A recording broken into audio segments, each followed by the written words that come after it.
مجھے ایک صاحب کہنے لگے کہ میرے ساتھ جاپان چلیے، تو میں نے کہا کہ میں یہاں کافی مصروف ہوں. تو انہوں نے مجھے کہا کہ آپ ذرا چل کے دیکھیے تو صحیح، آپ کو 29 سال ہو گئے ہیں تبلیغ کرتے ہوئے، سمجھاتے ہوئے، اور 40 برس آپ کے والد گرامی کو بھی ہو گئے، اور پھر اس کے بعد آگے بھی آپ کے مشائخ، اور اسی طرح آپ اب مبلغین تیار کر رہے ہیں، جمعہ میں بھی یہی خطبہ ہوتا ہے، اجتماعات میں بھی یہی گفتگو کرتے ہیں. تو آپ جو تبلیغ کر رہے ہیں اور لوگوں کو یہ بتا رہے ہیں، یہ کوئی میرا فلسفہ نہیں ہے تو میں آپ کو جس کا پابند بنانا چاہتا ہوں، یہ تمہارے رسول کی سنت ہے. جس پیارے سے تم ٹوٹ کے محبت کرتے، یہ اس کا طریقہ ہے کہ جھوٹ نہیں بولنا. کہا سمجھا سمجھا کے 29 سال جس قوم کو ہو گئے ہیں، آپ جاپان میں دیکھیے وہ کر رہے ہیں، اور نئی اقدار کو دریافت کرنے کے لیے آگے بڑھ رہے ہیں. یہ تو کر چکے ہیں، وہ کسی دغا نہیں کرتے، جھوٹ نہیں بولتے، کسی سے فراڈ نہیں کرتے. ان کو کسی مذہب نے نہیں یہ بتایا، ان کی ماں کی گود سے تربیت ملی کہ جھوٹ نہیں بولنا. اس کی ماں کی گود سے تربیت ملی کسی سے دھوکہ نہیں کرنا، کسی سے فراڈ نہیں کرنا. کیا ہماری مائیں جو حضور پر درود پڑھنا سکھاتی ہیں، یہ کیوں نہیں سکھاتی ہیں کہ کسی سے فراڈ نہیں کرنا ہے، کسی سے دھوکہ نہیں کرنا ہے؟ ہم کیا ممبر و محراب سے ساری زندگی اب اسی مشن پہ لگے رہیں گے کہ یہ نہیں کرنا، اور دنیا کو تسخیر کرنے کا خواب شرمندہ تعبیر رہ جائے گا؟ یار جب بچہ ہوتا ہے کچی کلاس کے اندر تو اس کو پورنے ڈال کے دیے جاتے ہیں، آپ کو اگر یاد ہو تو، اور اس کے اوپر وہ لفظ لکھتا ہے، اور وہ میٹرک تک چلا جائے ابھی تک پورنے ہی جو ہے اس کو ڈال کے دینے پڑے، تو پھر وہ کس طرح ماسٹر کرے گا؟ یار ابھی تک ہم سچ بولنے کے عادی نہیں ہوئے، پوری کائنات کے اندر محمد عربی کا دین کیسے پہنچائیں گے ہم کیسے پہنچائیں گے؟ دنیا کہاں سے کہاں چلی گئی اور ہم کہاں کھڑے ہیں. اکبر الہ آبادی نے کہا تھا مس پہ ہے اپنی نظر اور سیم ان کے ہاتھ میں.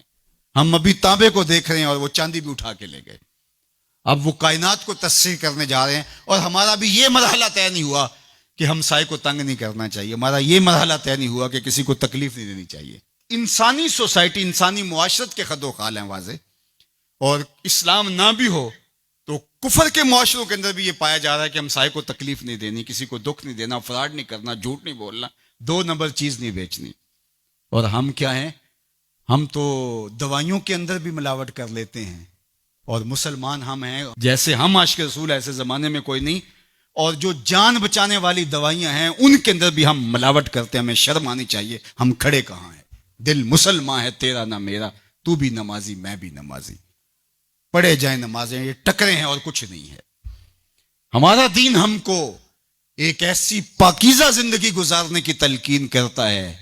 یار ہمارے سامنے حضور کا نقشہ ہو، ہمارے سامنے حضور کی تعلیمات ہوں، اتنا نور برس رہا ہو ان کی سیرت کے انوار کا، اور پھر بھی ہم اپنی زندگی جو ہے وہ درستی نہ کر پائیں، تو پھر کیا ساری زندگی ہم یہی کام کرتے رہیں گے؟ ساری زندگی یہی کہتے رہیں گے کہ جھوٹ نہیں بولنا، جھوٹ نہیں بولنا؟ کہتے رہیں گے ہم، اس سے انکار نہیں ہے، لیکن کائنات کو تسخیر کیسے کریں گے جب اس مرحلے سے نہیں نکلیں گے؟